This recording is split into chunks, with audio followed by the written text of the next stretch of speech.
Bethesda has completely stopped caring about Starfield, and yet it still somehow is getting worse. So yeah, Starfield just did the impossible despite the hate, surprising just about everyone, but out of this emerges a Okay. very big problem we need to talk about. And despite this, Starfield's Steam rating continues to decline while at the same time seeing strong concurrent player numbers. So what in the world is going Both of that is expected. We already know why that is happening. on here? And the community has an insane theory about Constellation's home base. Plus, will we be seeing more of this in the future? We got to talk about it. Yeah, but also check this out right here. Yeah, if you're ever wondering how I have so much time to both game and create content during the day, it's because of Factor. Now, Factor ships delicious, cost-effective. Is that why you're constantly using a reused Starfield gameplay and probably haven't touched the game in at least a month at this point? Is it because of Factor? By the way, if you want a better alternative for Factor, just go to a gas station and buy their food there. Because this is gas station food, okay? This is what they sell. And guess what? It's way less expensive than shitty Factor. Please, if you want to waste money, time, and feel like a child who needs to be fed with a spoon, go buy Factor. But otherwise, just go to a gas station and buy the food there because it's way cheaper. Sales numbers. Stick with me here because it is definitely very interesting. Check it out. It says Starfield just busted the biggest myth about Xbox Game Pass. Xbox's subscription service didn't stop Bethesda's RPG from dominating sales charts last month. Okay, so let's get into this in further What? detail. It goes on to say the following right here. If you look at Circana's sales data for September, you'll see that Starfield was the best-selling game in the US that month. Add-on spending, like the $35 premium edition upgrade, many Game Pass members tacked onto their free base game to get into its early access, wasn't accounted for in the data, which makes Starfield taking the number one dollars earned spot here even more impressive. No, it doesn't. Starfield was the only game that came out September. There was literally nothing else. It didn't have competition. So this is not surprising, but this is also not a big deal, honestly. Again, it's a AAA game. If only one AAA game releases in a month, congratulations, that's your bestseller automatically. That's just how it works. This is not impressive. Wow, that's insane that they aren't even attributing that to the actual sales numbers here, which is mind-blowing. So if we get into this even more, the plot thickens. So check it out. It says, really, Oh Starfield achieved boy. these record sales in spite of Game Pass, which parent company Microsoft reportedly recognizes causes a decline in the base game sales 12 months following their addition to the service. Now, Starfield's next 11 months of sales then could be more contentious. There Dude, man, Bethesda is so desperate on trying to tell you that Starfield is a good game, and Microsoft's so desperate trying to tell you that buying Bethesda was a good idea. It's just great. Okay, all of this is just the greatest twisting of language ever possible. First of all, again, you're a triple A gaming studio that's known around the world. If you're the only thing that releases in the month of September, yeah, your sales are gonna probably be better than the indie development sales. Two, it was instantaneously released on Game Pass on Xbox because otherwise no one would buy it. Okay? People were already talking extremely bad things about Starfield before, the game got released. When we just got to see the gameplay videos, I was talking bad about it. There were a lot of people pointing out, wait a minute, this triple A game, made by a multi-billion dollar company, owned by a multi-billion dollar company, it looks like it's from the 2000s. Everything looks bad here. And guess what? Starfield was shit. Wow, surprising how that happens. are already signs of its fresh paint chipping. And, that's the case with a lot of games that release. You're going to expect those. But I gotta say, man, the copium that the Starfield fan base is huffing right now, that's some of the good stuff, okay? It is some powerful thing. Sales to decline, especially as newer games release on top of them. We already have Spider-Man 2 out, which, by the way, I'm enjoying the hell out of that one. It's freaking awesome. But yeah, then we're going to also see Alan Wake 2, so I feel like this is more in the norm. And yes, there's already excellent titles out as well, so I feel like there's a lot of offerings out there currently.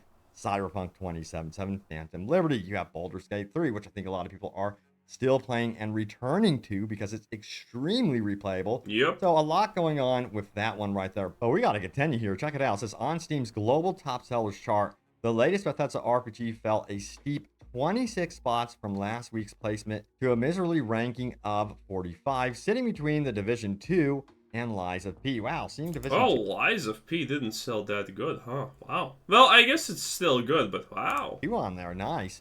The latter of which also seems to be suffering from dwindling hype now. Also, by the way, The Division 2 was not great. The hype about it died pretty much the moment the trailer was announced.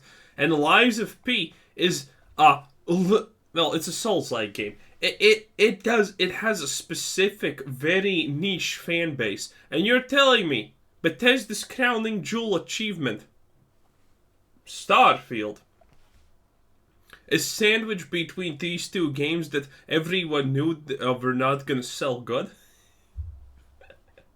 Now, Starfield is performing a bit better on Steam's US-only chart, blazing around 27 slot, though it dropped 12 spots from its ranking last week. Furthermore, it goes on to say this: big releases, especially during this packed October, keep threatening its standing. Mortal Kombat packed 1 October? and EA Sports... What's packed this October? Spider-Man 2? Okay. I mean, people are gonna play it, but, you know... isn't that a PlayStation thing, though? And, well, what else? Diablo 4. So, essentially the excuse is, well, Starfield would be doing better if it was the only game in existence. That's pretty much the excuse. Starfield's doing bad because it has competition. Yeah, that's how it works. And you know what? When you have competition, it very blatantly highlights and shows which are the good games and which are the bad games. And Starfield's not winning. So yeah, any competition that has even a sliver of a following is probably going to push Starfield down the rankings.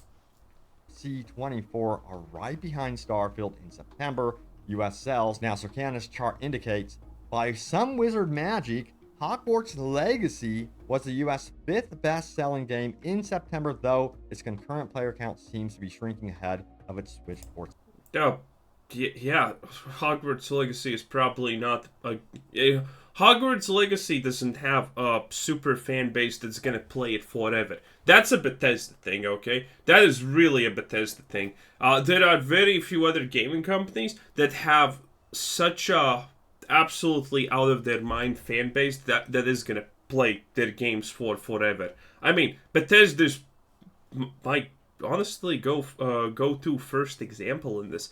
But Hogwarts Legacy, again, it's a Harry Potter IP. Harry Potter fans like Harry Potter things, and there's a lot of them. So Harry Potter's success is not really strange at all. Upcoming November 14th release, but yeah, that's why they're already... Also, Hogwarts Legacies is a really good game. Just on its own. It's really good. On Hogwarts Legacy 2 currently, because it was such a smash hit. But yeah, currently this is one of the more divisive releases of this year. You have people that have played the game and are pretty much done with it for now. They might return to the game if there are significant improvements and Oh, man. I really need to memorize this footage. I really do, because this is the 4th time in like 5 videos that we see this. updates, or if that big expansion really is promising and comes with those updates. I can see that happening if they can pull off some sort of Phantom Liberty to really update a lot of the elements in this game that a lot of people feel are lackluster or underwhelming. I could see that being something that could be a huge positive for the future of this game for sure. But right now, currently... What are they gonna update? Bethesda's not updating anything, okay? If someone's updating it, It's the modders, okay? Because it's the modders' job, their responsibility by Bethesda given to them to make their shitty game playable, at least some capacity. Because nothing's gonna change how bad the quest dialogues is, nothing's gonna change there's too many problems with Starfield to fix. I honestly was thinking about a list of problems to fix at Starfield, and I came to the conclusion it's actually probably just simpler to start making a completely new game than actually fix Starfield at this point because it has so many issues with it. Bethesda doesn't care. Bethesda is not gonna update your stupid game. You gotta field a few slider 3 months into the release. Okay, that was your big update. The eat button confirmed DLC. You're not getting that. You're gonna have to pay out a little bit of cash for it. Next expansion releases, its biggest function is gonna be the eat button, okay? And after 3 years, maybe you're gonna get a normal UI.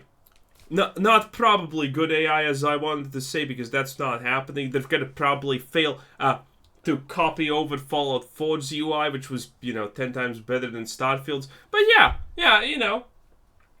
keep hoping that Bethesda is gonna do with the redemption arc.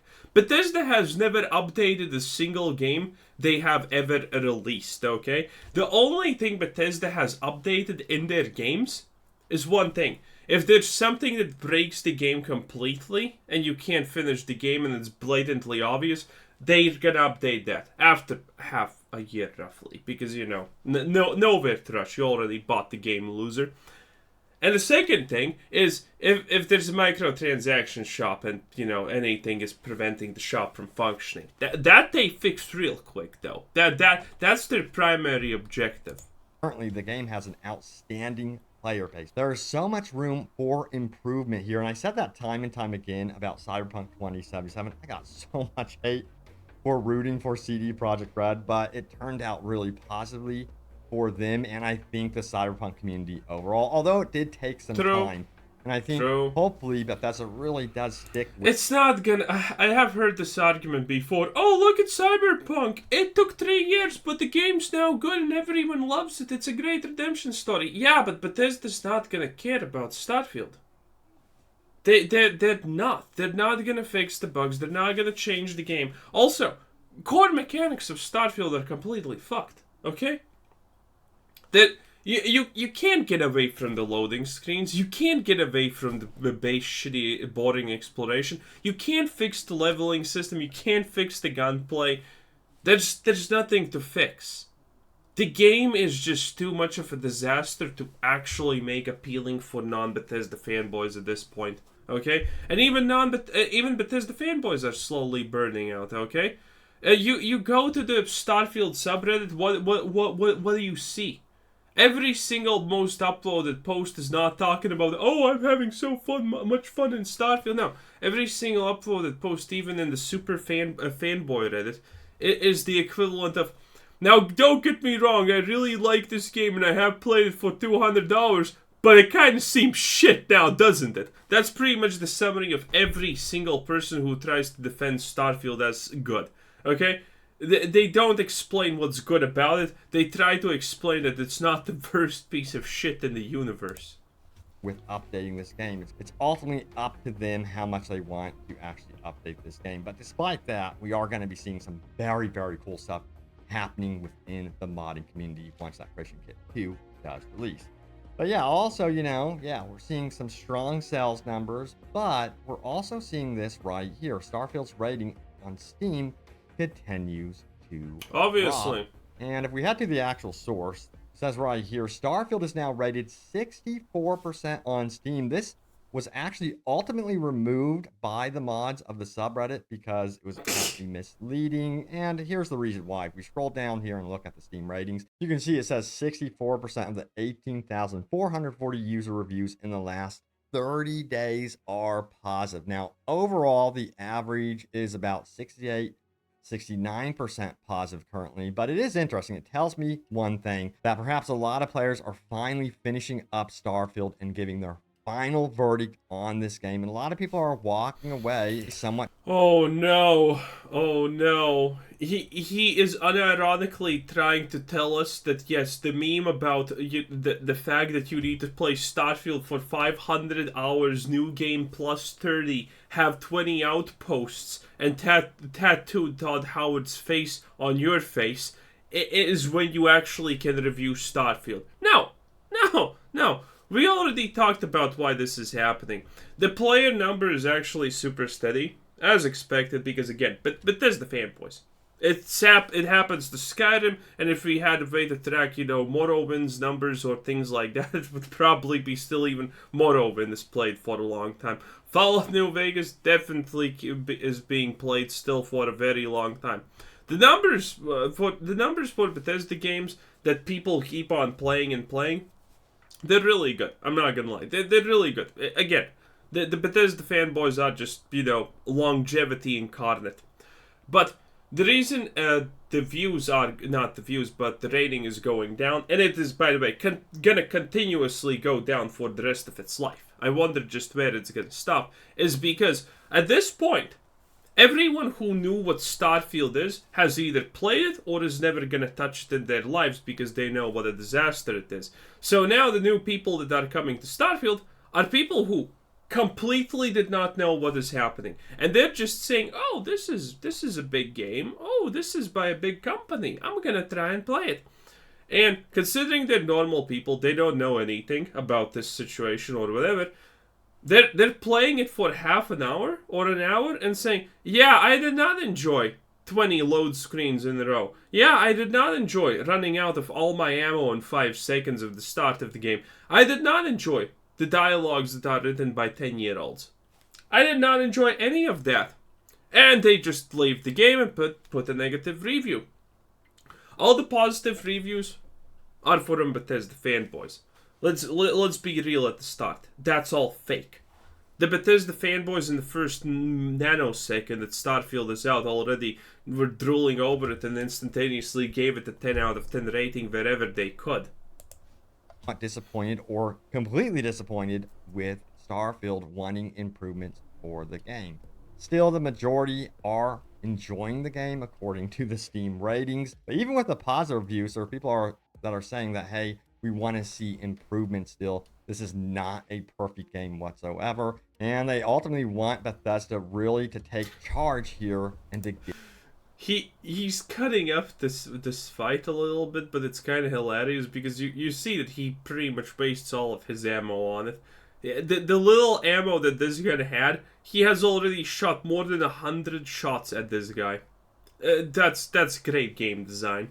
Give some critical updates to the game. But yeah, when I read through a lot of the negative reviews and positive reviews, I saw some critical feedback that was legit and worthwhile. So I really do hope that Bethesda goes through that with a fine-tooth comb and really pays attention to that sort of feedback, because there's some really good stuff there. They will never read it. However, there is a group within the Starfield community, within the gaming community as a whole, that just likes to get out there and troll and hate, which brings us to this big problem. Check it out. It says, Starfield highlights a big problem with gaming as a whole.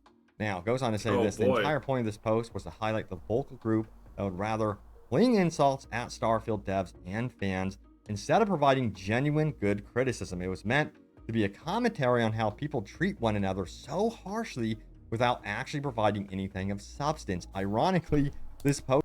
I'm a consumer. I don't have to provide you with anything of substance.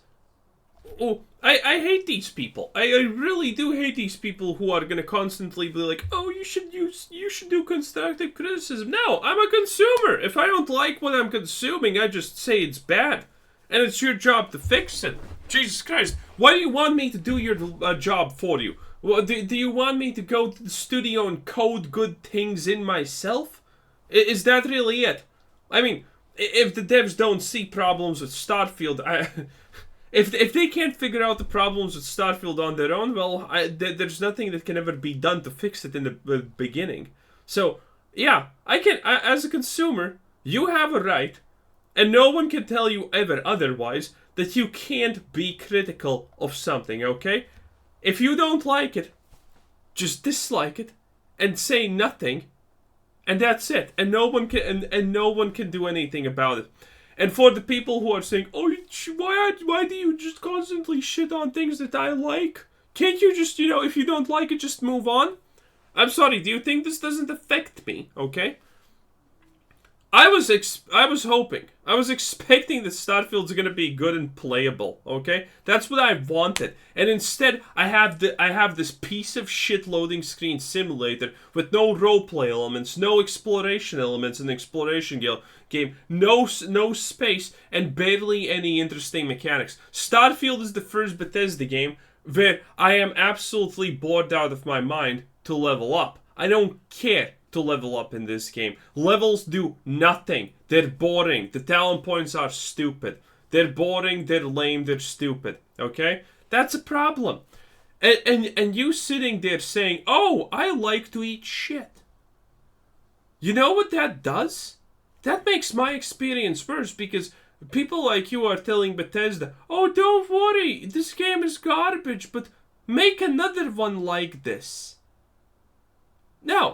No, you are the problem. You, the people who are unironically liking Starfield for the absolute bland, tasteless mess of Todd Howard's 10-year-old persona coming to life, you are the problem. Because you defending Starfield is gonna get us, you know what? A Starfield 2.0. The exact same low-quality piece of shit. So yeah, I'm gonna continue complain about Starfield, because if I don't complain about Starfield, there's gonna be a next Starfield. And I don't want that. I want a good game, okay? I want Starfield to succeed, not be dragged down by the fact that you have a medium-low IQ room temperature toaster brain, okay?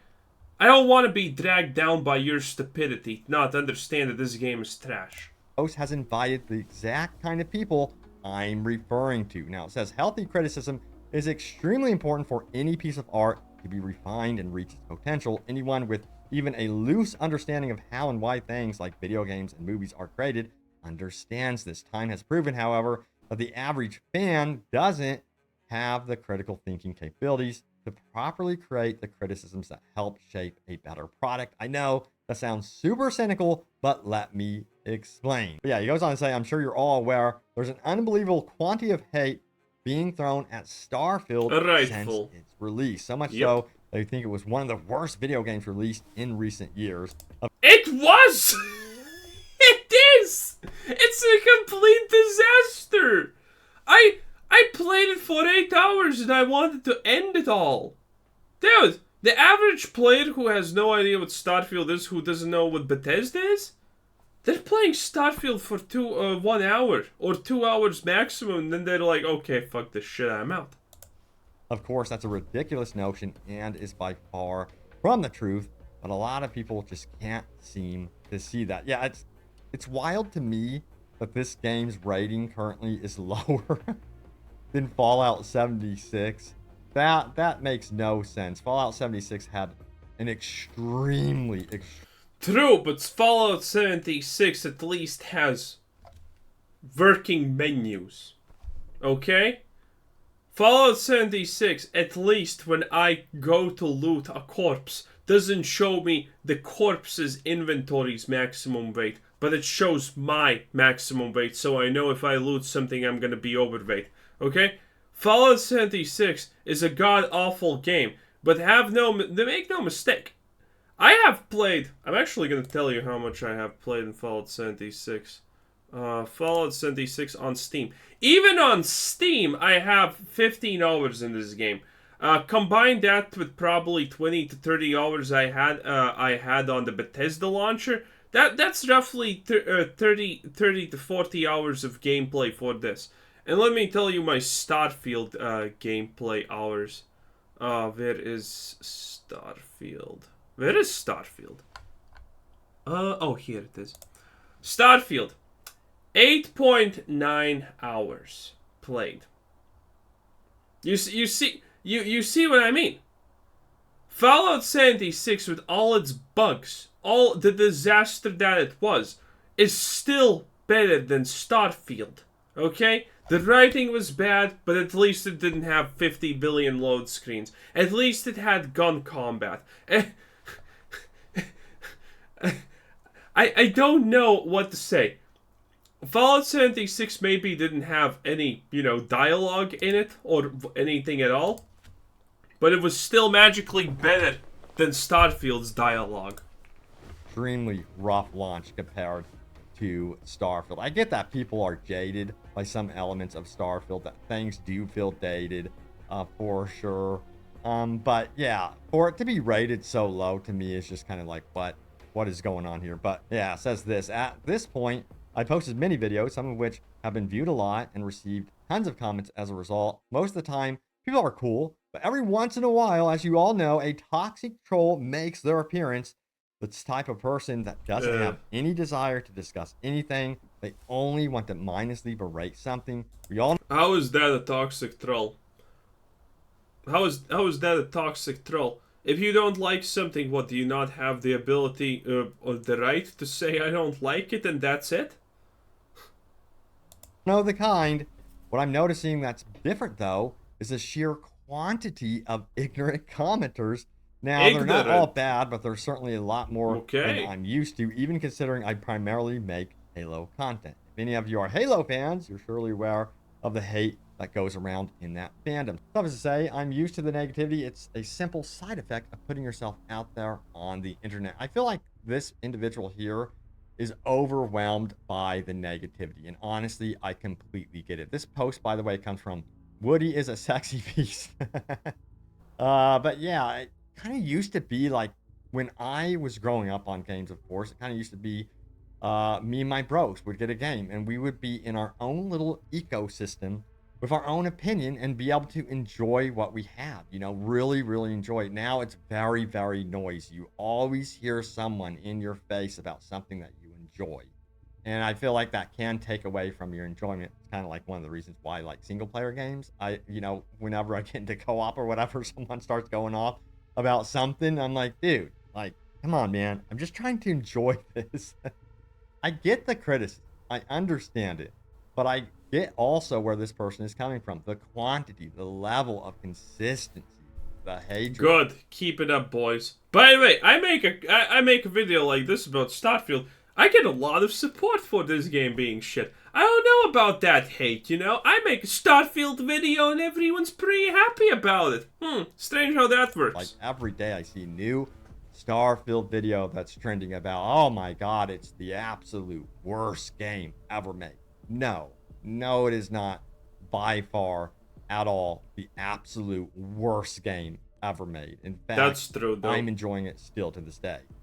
All right, so next up we have this one right here. Admittedly, you know what? This is actually new game footage. At least this part right here. I'm pretty sure I have seen this this gameplay footage being reused, but hey, maybe this is new. I don't know. There's not enough combat in Zero G considering how insanely fun it is. I agree with this one. This one comes from OK Company 5016. There's not enough combat in Zero G. I finished the main quest and so you're telling me you want Bethesda to make more Zero G combat where NPCs need to use not only 2 axes, but a little bit more than that. Okay? The NPCs can't honestly, most of the time, do good with just left, right, and front and back. Okay? But now you want to add a little bit more to that. Okay? Yeah, that's not smart. That's not happening. And start exploring some ship and stumbled upon a ship where the grav drive is enabled and disabling. It was the most fun I have ever had. Holy, every ship hijack needs to be in Zero G. Every time I get on a ship and it's not Zero G, I am disappointed. I don't know if it's ever possible, but I'm hoping to have fights in Zero G in space against spaceships with mechs in the game. I hear you. There was one moment in the campaign where you really fight in Zero G and you can actually activate it as well. I thought that this would become more of a thing as I explored through Starfield, where I would be able to find options within the actual world to perhaps activate Zero G on my enemies and have no gravity in like a space station or what have you. I just think that's kind of a bit untapped in this game, and it would be really cool to see more zero-G stuff. Moving on here, we have this one right here. Neon is underwhelming for how it looks and the vibe it tries to give off. From Neon is better than anything Cyberpunk has to offer, to Neon is underwhelming. Oh, isn't that just poetry, honestly? It's relatively a safe city. I was expecting a seedy city of vice and full of debauchery. I wanted to see it. Neon doesn't even have strip club. What do you want? Weird strip club of cyborgs and aliens and underground boxing. Oh, that doesn't count, by the way. I would love to see that. Random encounters of sketchy people in trench coats trying to sell me aura and organs. Even a mugging if you spend too long of time in an alley. Beggars that are willing to offer a body part for credits to buy aura, or prostitutes that have special bionic parts, or witness some police brutality and corruption. Everything just feels very vanilla. Does anyone else feel the same? Yeah, I agree here on this one. I was hoping that Neon would feel very, very dangerous. So my opinion is this: when they update the game and perhaps we see an expansion, I would love to see them. Again, it's like this is just Starfield at its peak, honestly. Oh, the game's kind of trash. Can we actually get a game? No, but seriously, this all started with Neon looks so much better than Cyberpunk. It's not even close. Cyberpunk is not even a good-looking game. And now that Neon looks like trash, Bethesda, please fix. Essentially, Cyberpunk this game, No Man's Sky this game, where they say, you know what? We have overhauled Neon. We have overhauled the Key, the Crimson Fleet. That's actually true. That's actually true. Again, I said, I think there's no saving Starfield. It would be easier to just make a new game, not actually fix Starfield at this point. Make them more important, more impactful, and kind of diversify the feeling of the game that you get as you explore. Like, New Atlantis should feel very, very different from Neon, and I think they really need to that through an update. But yeah, you guys have got to check this out. This is a wild discovery. It says, taking a look at the original 2018 announcement and comparing it to the concept art, I think it's arguable the lodge was originally in the eye. So he points to the eye here, of course. That would have been cool. Over, you can see the original concept art, and it really does look like it was pulled from the eye, or it was supposed to take place within the eye. That's cool, but then again, you know, that would require probably effort to make. I'm not sure even it would require effort to make, but you know. As you can see right here, here's some more concept art. Look, very much a similar look to that concept art. That would have been very, very cool. Man, I feel like that's kind of a missed opportunity right there. But I think they put it in New Atlantis because there's so many side activities and things going on there that they wanted people to have a reason to be on New Atlantis more and more. I mean, it's one of the biggest cities in the game. It kind of makes sense. I do get it from the... I love the word big. It's one of the biggest cities. What does New Atlantis have in it? Okay, except extra travel distance. Nothing. Nothing. That's nothing. That standpoint. But I believe that is the primary reason why the Constellation headquarters wasn't actually in the eye. All right, so now it's time to go over your top comments. Remember, leave a comment down below. It could end up right here in a future video. Oh boy, top comments. I think we're fine. Open world games. That's pretty much it. He still probably doesn't have an outro. Anyway, this was Quasar and this was open world games.